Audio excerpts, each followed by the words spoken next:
Et le Talmud poursuit. C'est pourquoi Rabbi Elazar décida de mettre de l'argent de côté pour déguster au moins une fois par an de toutes les sortes de fruits et de légumes.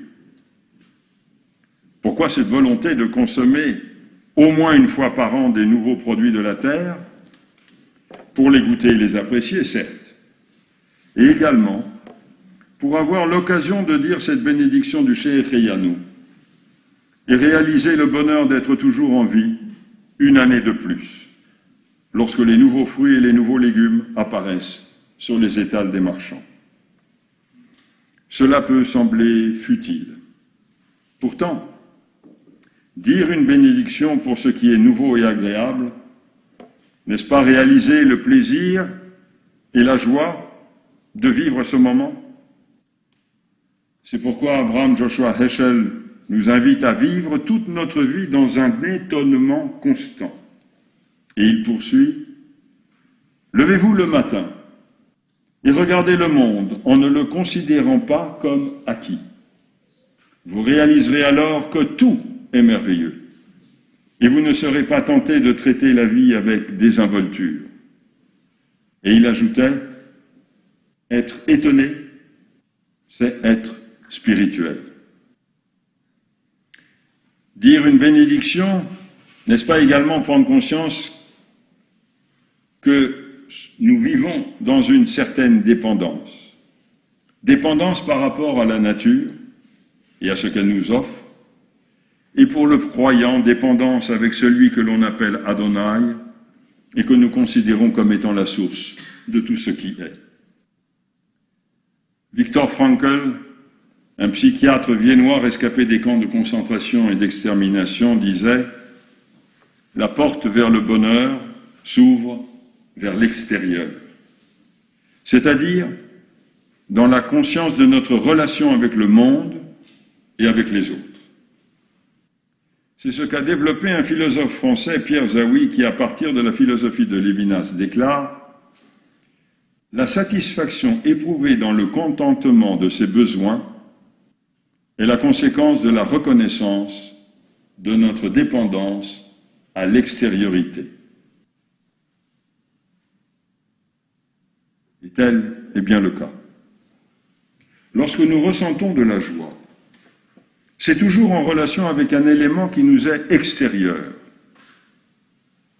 Le sourire d'un enfant, la caresse d'un être cher, un mot affectueux, le lever du soleil, une mélodie harmonieuse, une brise fraîche en plein été, la saveur d'un fruit mûr, la suaveté d'un nectar, un paysage majestueux ou une œuvre d'art qui émeut. Cette extériorité de la source de bonheur peut être ressentie comme une dépendance. Elle peut aussi nous rendre attentifs à l'impératif relationnel qui sous-tend notre existence. Pour certains, point besoin de rituel, point besoin de bénédiction. Pour d'autres, les rituels et les bénédictions permettent d'être en pleine conscience. Cette ouverture vers l'autre, avec un A majuscule, c'est justement l'affirmation de la reconnaissance et de la prise en compte de cette dépendance qui se mue en relation avec celui ou celle que nous affirmons être la source de notre existence. C'est pourquoi les maîtres de notre tradition ont conçu un ensemble de textes et de références, les mitzvot, pour structurer notre existence et nous permettre de prendre encore mieux conscience de notre vécu et de cette relation avec le monde, avec les autres et avec la source de toute existence, laissant à chacun le soin de trouver sa propre compréhension de qui est Dieu. Ces mitzvot sont proposés pour donner un cadre, à partir duquel chacun peut diriger son action dans le monde et dans sa vie personnelle. C'est ainsi que la joie pure est devenue la joie du commandement, Simcha Shel Mitzvah. C'est pourquoi on trouve de nombreux textes mentionnant cette joie, qui est celle de l'accomplissement des actes prescrits et qui concerne tous les aspects de la vie, depuis les plus matériels jusqu'aux plus spirituels. Ainsi, au sujet des fêtes, un texte rabbinique affirme « Les saisons fixées, c'est-à-dire les fêtes, ont été données à Israël dans le seul but de leur procurer du plaisir. Le Saint béni soit-il a dit, « Si vous avez du plaisir à célébrer une fête une année, vous aurez l'occasion de la célébrer à nouveau l'année suivante. » Et dans le Talmud, nous lisons, « La présence divine ne peut reposer sur l'homme ni dans la tristesse, ni dans la paresse, ni dans la frivolité, ni dans le bavardage, mais au sein de la joie, en relation avec l'accomplissement d'une mitzvah. Savoir que quelque chose est attendu de nous et pouvoir l'accomplir, telle est, selon nos maîtres, la source d'une joie véritable. Cette propédeutique procure ainsi à celui qui met en application les mitzvot une joie qui ne fonde pas une approche de la vie et du monde sur la dépendance, mais sur le relationnel. En énonçant les bénédictions, nous dépassons le matériel pour exprimer une relation qui nous élève vers le spirituel. C'est pourquoi Maïmonide a dit « La joie qu'une personne tire d'accomplir de bonnes actions et d'aimer Dieu, ce que Dieu lui-même nous a commandé de pratiquer, cette joie est une forme suprême de culte divin. » Le Baal Shem Tov, le fondateur du chassidisme, interprétait le verset du psaume 100 « Ivdou et Adonai besimcha » servez Dieu dans la joie, comme voulant dire que la joie est le véritable service à Dieu, et c'est ainsi qu'on le sert mieux. Et il ajoutait « Mitzvah gedola lihyot besimcha tamid » c'est une grande mitzvah de vivre dans l'état de joie constante. Et notre devoir est de rechercher le bonheur, d'exprimer la joie, et tel est le service que Dieu attend de nous. Quant à Rabbi Nachman de Bratslav, il poursuivait dans le même sens.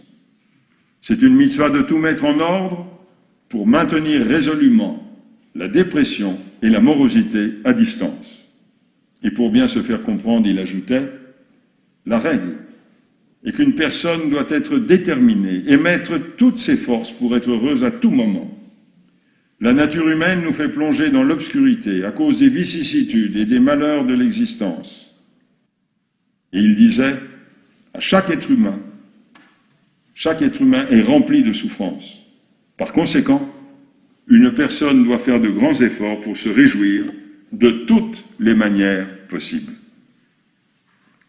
Selon Pierre Zaoui, afin de construire pour notre propre compte un concept de bonheur, il nous faut échapper à la double pince gréco-chrétienne, à savoir celle d'un bonheur eschatologique, c'est-à-dire toujours à venir mais jamais là, soit celle d'un bonheur tragique, c'est-à-dire héroïque, splendide, mais vide de toute joie et de tout contenu. Il dit cela dans un chapitre sous-titré « Se faire son petit bonheur juif ». Petit parce que toujours dépendant. Petit parce que parfois sans éclat. Comme le qualifiait pendant le confinement l'écrivain et journaliste Roger-Paul Droit. Prendre le petit déjeuner, faire de la gymnastique, écrire un article de journal, envoyer un mail, skyper, whatsapper, tweeter, instagrammer, écouter des informations, puis un quatuor à cordes, dîner, regarder une série et le lendemain recommencer, c'est la vie. Alors, s'il s'agit toujours de tout recommencer, comment véritablement percevoir le bonheur et la joie, les deux étant intimement mêlés en hébreu sous le vocable simcha? Pierre Zaoui répond, le bonheur est l'expérience d'un éclat. Et c'est peut-être là que se trouve notre difficulté et notre difficile relation à la joie et au bonheur. Nous ne pouvons pas faire l'expérience du bonheur dans un temps long et infini. Le bonheur et la joie surgissent et disparaissent. C'est à notre mémoire de garder le souvenir de cette fulgurance, de cet éclat de lumière, comme un feu d'artifice qui, aussitôt éclaté, disparaît dans l'obscurité du soir. Le bonheur est évanescent. Une fois passé, il disparaît à jamais, sauf en notre mémoire. La joie et le bonheur nous côtoient. Ils nous enveloppent le temps d'un instant, Si nous gardons cet instant présent en nous, le bonheur et la joie ne s'estompent pas. Si au contraire, ils sombrent dans l'oubli, alors c'en est fini de toute joie et de tout bonheur. Et cette joie et ce bonheur ne peuvent pas se vivre dans le repli sur soi, dans l'oubli de la dépendance et de la relation avec ce qui nous entoure et avec ceux qui nous entourent. Bien au contraire, pour surgir, la joie et le bonheur ont besoin que notre monde intérieur soit en relation avec le monde extérieur. Alors ce soir, pensons à ce que le monde nous a apporté pendant l'année passée et à ce que nous avons apporté au monde pendant cette même période. C'est pourquoi il faut dire la bénédiction du Cheikh Yanou de la nouveauté positive, car ainsi nous réalisons encore mieux notre bonheur de vivre et pouvons l'exprimer dans la joie. N'oubliez pas, vous vivez, vous êtes de ce monde. Réjouissez-vous et espérez vivre cette année encore pour ressentir cette joie d'être en relation avec les autres. Ce bonheur d'exister au sein de ce monde qui parfois nous agresse, mais qui nous permet d'être en vie et de prendre conscience de tout ce dont nous bénéficions.